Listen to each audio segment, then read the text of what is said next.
How did a marshal organize a medieval army? Imagine standing on a battlefield in medieval Europe with thousands of soldiers ready for combat. How did someone make sure all those troops fought together and followed orders? That's where the marshal's skill really shined.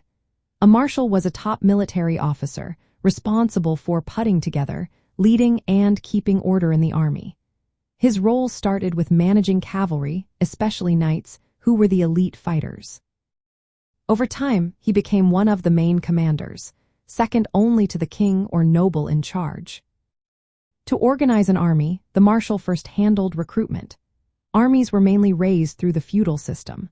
Lords and landowners had to send soldiers based on land they held. The marshal made sure these vassals fulfilled their duty. Sometimes, they paid money or provided substitutes if they couldn't send soldiers themselves. Contracts detailed how many troops each lord had to provide, how long they would serve, and how they would be paid. As wars lasted longer, armies became more professional, and the marshal's job grew more complex. Next, the marshal worked with other leaders like the constable and earls. In big armies, several marshals might share command. The marshal was responsible for keeping soldiers disciplined, managing supplies, and deciding where troops should stand during battles. Since knights made up the core of the army, the marshal focused on organizing their armor, weapons, and training. Knights needed special care and tactics, so the marshal planned their movements carefully, often on horseback or on foot. The marshal also supervised the army's camp.